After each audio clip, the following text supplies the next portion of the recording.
This is Bodie, a ghost town with curses, shootouts, opium dens, ghosts, and gold.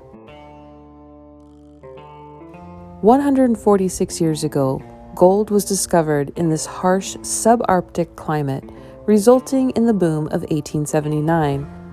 Between 1860 and 1941, Bodie's mines produced gold and silver valued at an estimate $85 million. The only other mine producing more during this time was Bodie's rival from the north, Virginia City. This mining town was abandoned after the last mine was closed in 1942 due to the shutdown of all non-essential gold mines in the United States during World War II. Mining never resumed after this war. If you are traveling to Yosemite, Mono Lake, or Bridgeport, you can easily take a day trip back in time. To get to this historic ghost town, located just 12 miles east of Bridgeport, California, take California 270 West. The road to the town is mostly paved. Only the last 3 miles are rough, dirty roads, dusty, bumpy, and slow. I wouldn't say this is an off-roading experience, but it definitely isn't a smooth drive.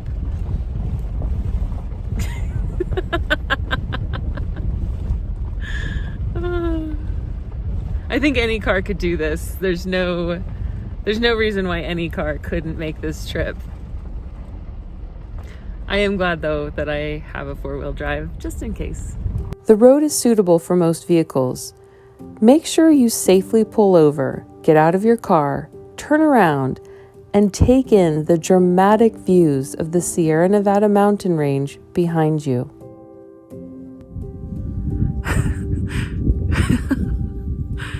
Can you believe how gorgeous this is?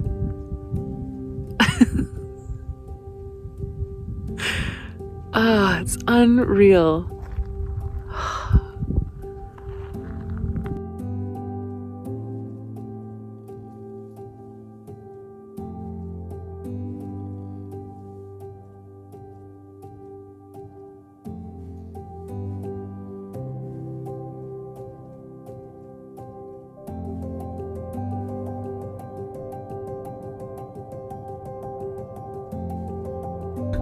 The ranger at the ranger station told me that today is the perfect day to be in Bodie.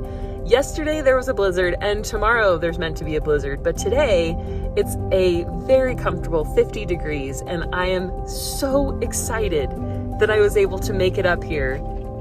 As a bustling gold mining center, Bodie had the amenities of a large town, including a Wells Fargo bank, 4 volunteer fire companies, a brass band, railroads, miners and mechanic unions, several daily newspapers, and a jail.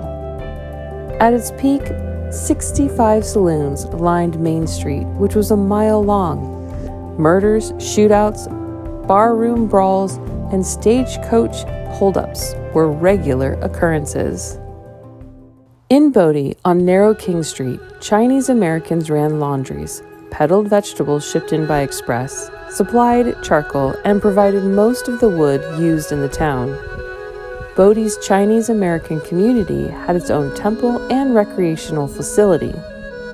3 buildings remain from Bodie's historic Chinese American community. They are located on King Street, which was the center of the Chinese American community on the outskirts of town. The Chinese were not treated equally or compassionately in Bodie by the miners. They were not allowed to work in the mines or be buried in the town cemetery. The town's main cemetery is positioned on a hill overlooking Bodie. I'm certainly glad I brought my ski jacket because, man, is it cold up here. Whew. I have 3 or 4 layers on. Oh, nice and toasty though. Just my teeth are cold.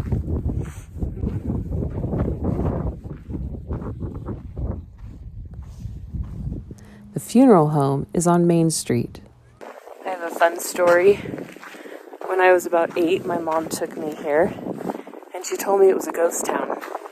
And I was so afraid of seeing a ghost that I refused to look into any of the windows and any of the little houses. So this is the first time that I'm seeing Bodie from the inside out, and it's really phenomenal. Next to the funeral home stands the Miners' Union Hall, which was the meeting place for labor unions. It also served as an entertainment center and hosted dances, concerts, plays, and school recitals. It now serves as the museum for the park. The first sign of decline appeared in 1880 and became obvious towards the end of the year. Promising mining booms in Butte, Montana, Tombstone, Arizona, and Utah lured men away from Bodie. The get-rich-quick single miners who came to the town in the 1870s moved on to these other booms, and Bodie developed into a family-oriented community. In 1882, residents built the Methodist Church, which still stands to this day. Despite the population decline, the miners were flourishing, and in 1881, Bodie's ore production was recorded at a high of $3.1 million. Even the books have been left on the desk. Everything is exactly the way that it was left when the last person left this town. Look at these old Halloween decorations from the 40s. Oh my god. So cool. Today, Bodie is preserved in a state of arrested decay. Only a small part of the town survives, with about 110 structures still standing, including one of many once operational gold mills. Visitors can walk the deserted streets of the town that once was a bustling area of activity. Interiors remain as they were left, stocked with goods, and littered throughout the park.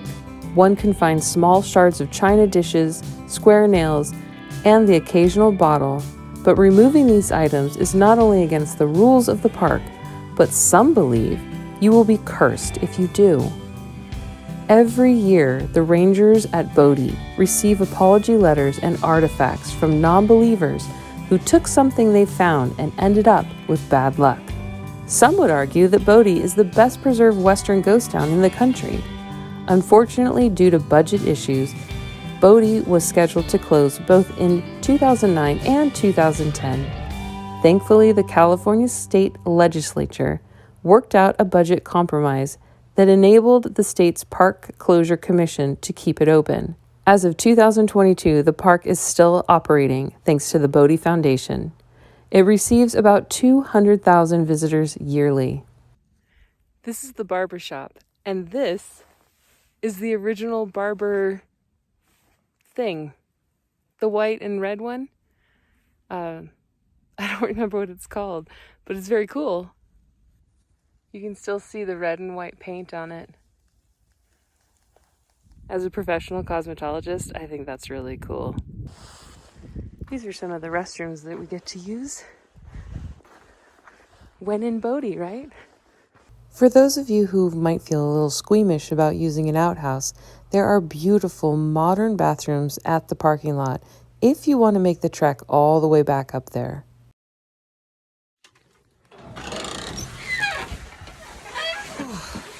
No problem. If you ever have the opportunity to visit this town, I highly recommend it. Well, friends, that's Bodie. Thank you so much, as always, for coming along with me on another incredible adventure.